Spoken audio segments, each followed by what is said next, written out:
Hari ini kita akan bincangkan berkenaan masalah tongue tie atau lidah terlekat yang boleh berlaku pada bayi dan kanak-kanak. Stay tune.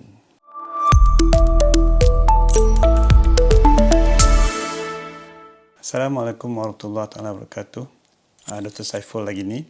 Hari ini kita akan bincangkan berkenaan dengan masalah tongue tie atau lidah terlekat yang boleh berlaku pada kanak-kanak yang baru lahir.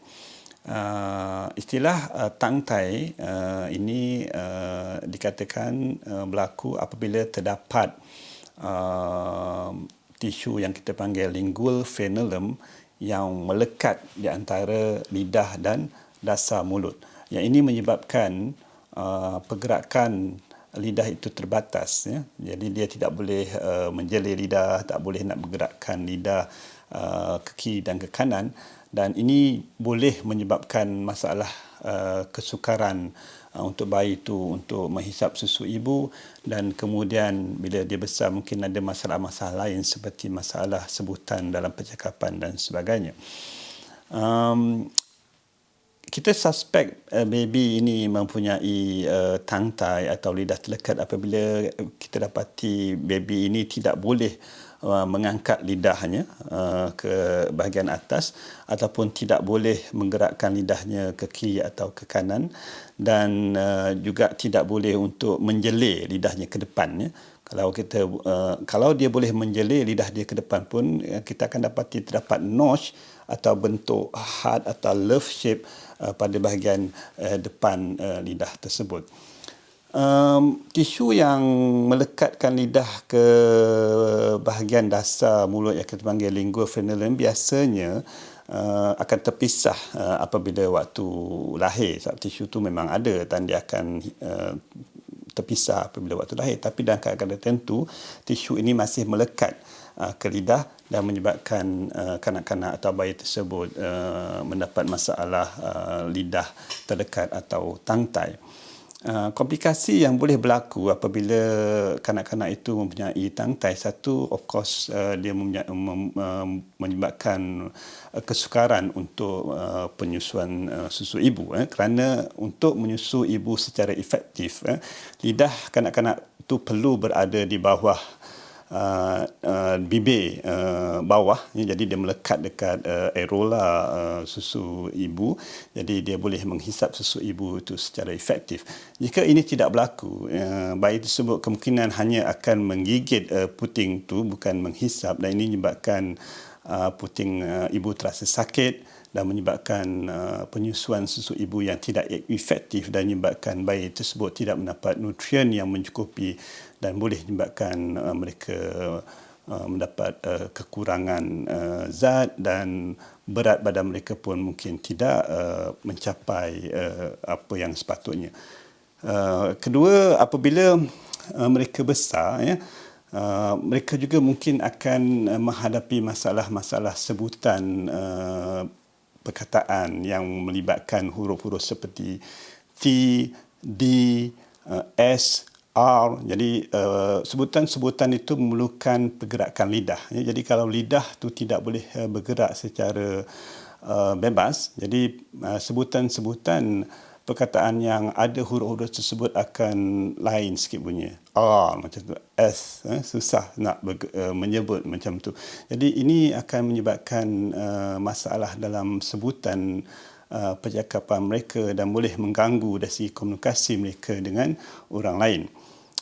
Lagi satu masalah yang boleh berlaku adalah menyebabkan kebersihan mulut atau oral hygiene mereka juga mungkin terganggu, kerana apabila lidah tidak boleh bergerak secara bebas, jadi sistem makanan itu kadang-kadang yang melekat dekat gigi juga tidak boleh untuk dibuang atau digerakkan dengan lidah, menyebabkan mereka mungkin menghadapi masalah gusi atau jangkitan gusi, inflamasi gusi atau gingivitis, atau masalah gigi, ya, mereput dan sebagainya. Lagi satu yang boleh mengganggu mereka adalah aktiviti mulut mereka, seperti susah nak menghisap aiskrim contohnya, untuk menelan, untuk bermain alatan muzik yang memerlukan tiupan dan sebagainya. So, benda-benda itu kadang-kadang boleh mengganggu kanak-kanak yang mempunyai tangtai atau lidah terdekat. Rawatan untuk mereka yang mempunyai lidah terdekat ini adalah bit kontroversi. Setengah-setengah doktor atau pakar laktasi menyarankan rawatan ini diberi seawal yang mungkin. Tapi ada juga sebahagian doktor yang wait and see, because kebanyakan ada juga apabila mereka meningkat umur dia, tisu ini berkemungkinan untuk hilang dan atau terlepas ikatannya daripada lidah yang lingual frenulum ini, dan mereka boleh bebas daripada masalah ini.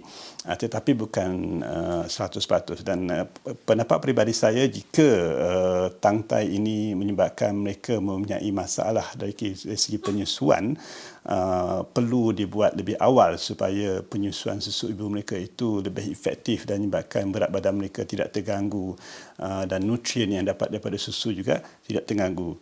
Rawatannya adalah apabila kanak-kanak ini mempunyai tangtai adalah dengan membuat simple prosedur yang kita panggil frenotomy, di mana kita akan memotong tisu lingual frenulum yang melekat di antara lidah dan bahagian bawah mulut dengan gunting atau diatomy, dan memisahkan lidah ini daripada terdekat kepada bahagian bawah mulut. Ini merupakan prosedur yang agak simple.